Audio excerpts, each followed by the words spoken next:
बहुत बड़ा दार्शनिक हुआ।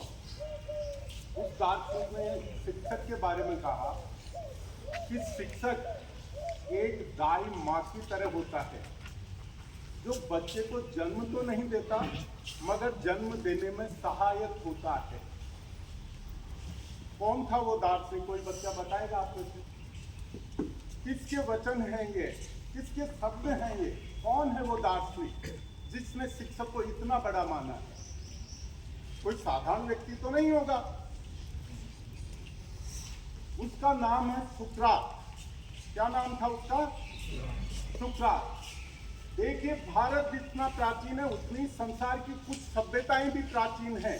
रोम की सभ्यता, यूनान की सभ्यता, बेबीलोनिया की सभ्यता, सुमेर की सभ्यता, मेसोपोटामिया की सभ्यता उतनी ही प्राचीन है।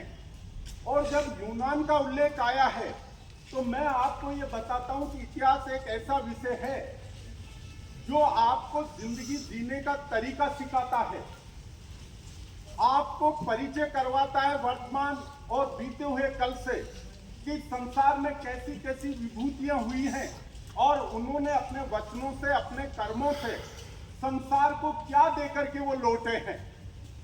तो इतिहास में रुचि रखें, दार्शनिकों को पढ़ें, उनकी लिखी हुई पुस्तकों को पढ़े, जो महापुरुष हुए हैं उनको पढ़े। इसके अलावा जो महाराजा राजा हुए हैं, जो सम्राट हुए हैं, उनकी जो दिग्विजय रही है, उनके जो कार्य रहे हैं, उनको आप भी स्मरण आप करें, उनको भी आप पढ़ें। ये जो किताबें हैं ना, ये खुद मौन रहती है मगर ये आपको बोलना सिखाती है। किताब खुद मौन रहती है मगर आपको बोलना सिखाती है। इसलिए अपनी आदत में ले लो कि मुझे एक हफ्ते में इतनी पुस्तकें पढ़नी है और मैं ये पुस्तक पढ़ूंगा। तभी तुम्हारा जो जीवन है वो सार्थक होगा, तुम एक अच्छे नागरिक बन पाओगे। सुकरात का जब उल्लेख आया है तो एक परंपरा रही है यूनान में, सुकरात, प्लेटो, अरस्तु। और अरस्तु का सबसे प्रिय शिष्य कौन था? कोई बताएगा आप में से? जिसने दुनिया को जीतने का सपना देखा और बहुत छोटी आयु में दुनिया को जीतने के लिए निकल गया, मगर आधी दुनिया जीत ली, मगर बहुत जल्दी उसकी मृत्यु हो गई, वो वापस लौट गया। पता है आपको कौन था वो व्यक्ति? शाबाश बेटा बताओ। सिकंदर महान। जोरदार तालियां इस बालिका के लिए। ये एक बालिका उत्तर दे, वैसे हर बालक मेरे विद्यालय का उत्तर देना चाहिए। एक एक चीज जो है बालक को आनी चाहिए, हर प्रश्न का जवाब बालक देना चाहिए। सिकंदर जब वापस भारत से लौट गया और उसकी तबीयत खराब हुई और वो मरने लगा तो उसकी मां मिलने के लिए आई। उसकी मां मिलने के लिए आई तो सिकंदर जो है वो अपनी मां से बोला कि मां, अब मेरा जाने का समय आ गया है, मैं ज्यादा नहीं जी पाऊंगा, मगर याद रखना मेरी मृत्यु के बाद में 3 इच्छाएं हैं मेरी, तू पूरी कर देना। इस संसार में कौन ऐसा बिरला व्यक्ति हुआ जिसकी तमाम इच्छाएं और मंसूबे पूरे हुए हों? कई अधूरे रह जाते। रावण ने कहा कि मैं आकाश में सिद्धियां लगा दूंगा, सोने में खुशबू पैदा कर दूंगा, क्या वो इसमें सफल हो पाया? तो उसने कहा कि मां, मेरे मरने के बाद जो मेरी 3 ख्वाहिशें हैं तुम उन्हें पूरा कर देना। तो मां की आंखों में आंसू आ गए। बेटा, अगर कोई साधारण बालक या कोई साधारण व्यक्ति मरता और वो भी अपनी मां से कहता तो मां उसे पूरा करने का प्रयास करती। तू तो पागल, संसार का विजेता है, मैं तो सिकंदर की मां हूं, तू बता तो सही तेरी इच्छाएं क्या है, ख्वाहिश क्या है, मैं हर ख्वाहिश पूरी करूंगा।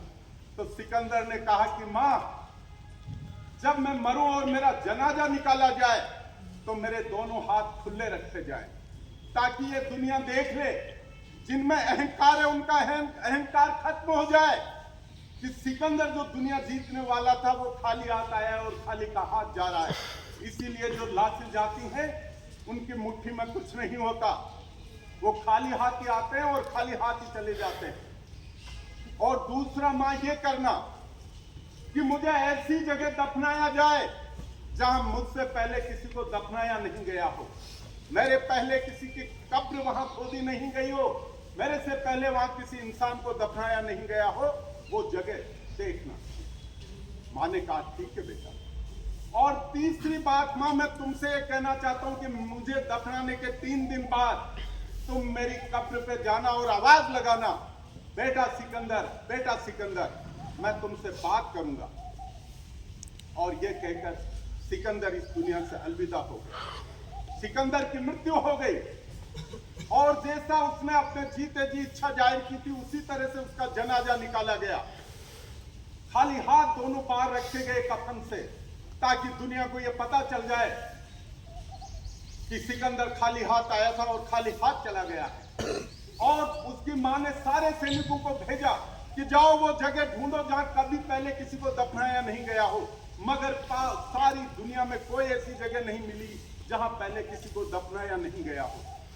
आखिर में विचारकों ने, वहां के जो बुद्धिजीवी थे, जो जानकार थे भूगोल के, उन्होंने कहा कि एक बहुत बड़ी पहाड़ी है, उस पर एक बहुत बड़ी चट्टान है, इस चट्टान को कब्र बनाया जाए, इसे खोदा जाए और सिकंदर को यहां दफनाया जाए। शायद यहां पहले किसी को नहीं दफनाया गया।